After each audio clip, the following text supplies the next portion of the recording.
ಅದು ಮಲ್ಲೇಶ್ವರಂ ಭಾಗದ ಜನರ ದಶಕಗಳ ಬೇಡಿಕೆ. ಇದೀಗ ಆ ಬೇಡಿಕೆಗೆ ಸರ್ಕಾರ ಅಸ್ತು ಎಂದಿದೆ. ರೈಲ್ವೆ ಅಂಡರ್ ಪಾಸ್ ನಿರ್ಮಾಣಕ್ಕೆ ಕೊನೆಗೂ ಅಡಿಗಲ್ಲು ಹಾಕಲಾಗಿದೆ.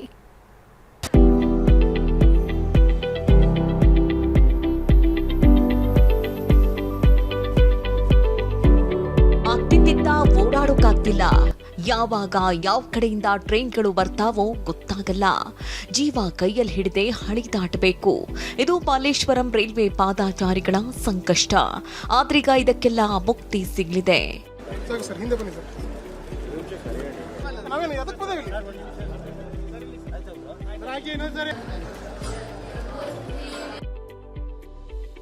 ಶೇಷಾದ್ರಿಪುರಂ ಓಕಳೀಪುರಂ ನಿವಾಸಿಗಳ ಕನಸು ನನಸು.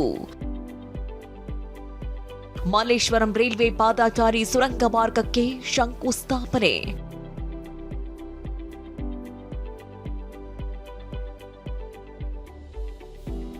ಮಲ್ಲೇಶ್ವರಂ ಭಾಗದ ಜನರಿಗಿಂದು ಸಂತಸದ ದಿನ.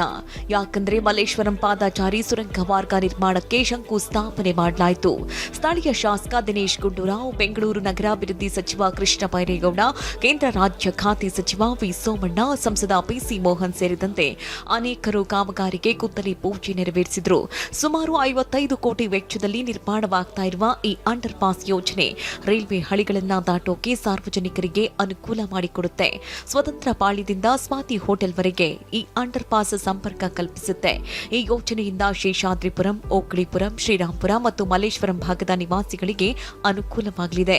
4.5 ತಿಂಗಳಲ್ಲಿ ಕಾಮಗಾರಿ ಮುಗಿಸ್ತೀವಿ ಅಂತ ಕೇಂದ್ರ ಸಚಿವ ವಿ ಸೋಮಣ್ಣ ಹೇಳಿದ್ರು.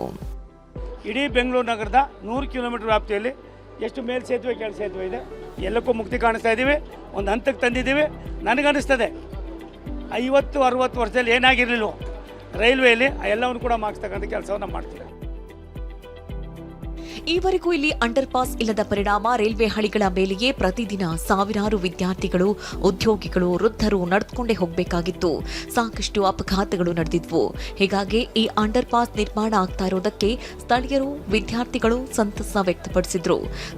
ಅಂಡರ್ ಗ್ರೌಂಡ್ ಪಾಸ್ ಮಾಡೋದ್ರಿಂದ ಸ್ವಲ್ಪ ಈಸಿ ಆಗುತ್ತೆ ಹೋಗೋಕ್ಕೆ, ಮತ್ತೆ ನೈಟ್ ಟೈಮಲ್ಲಿ ಬರಬೇಕಾದ್ರೂ ಡಿಫಿಕಲ್ಟ್ ಆಗುತ್ತೆ. ಹೌದು, ಈ ಅಂಡರ್ ಪಾಸ್ ಮಾಡ್ತಿರೋದು ತಮಗೆ ಒಂದಷ್ಟು ಉಪಯೋಗ ಆಗ್ಬೋದು ಅಂತ ಅನ್ಸುತ್ತಾ ಮೇಡಮ್? ಹೌದು, ಆಗುತ್ತೆ. ಈಸಿಯಾಗಿ ಹೋಗ್ಬೋದು. ಇವಾಗ ಟ್ರೈನ್ ಬರುತ್ತೆ ಅನ್ನೋ ಭಯ ಇರಲ್ಲ. ನಮ್ಮ ಮನೆ ಇಲ್ಲೇ ಇರೋದು, ಅಲ್ಲಿಂದ ಹೊರಗೆ ಹೋಗ್ಬೇಕು ಅಥವಾ ಕಾಲೇಜ್ಗೆ ಹೋಗ್ಬೇಕಂದ್ರೆ ಬಸ್ ಸ್ಟಾಪ್ ಇಲ್ಲೇ ಬರಬೇಕು. ಅದರಿಂದ ಡಿಫಿಕಲ್ಟ್ ಆಗುತ್ತೆ. ಹಲವು ದಶಕಗಳಿಂದ ಇದ್ದ ಆಸೆ ಕೊನೆಗೂ ನೆರವೇರ್ತಾ ಇದೆ. ಹೇಳಿರುವ ಸಮಯಕ್ಕೆ ಕಾಮಗಾರಿ ಮುಗಿಸಿದ್ರೆ ಸಾಕು ಅಂತಿದ್ದಾರೆ ಸ್ಥಳೀಯರು. ಕಿರಣ್ ಸೂರ್ಯ, TV9 ಬೆಂಗಳೂರು.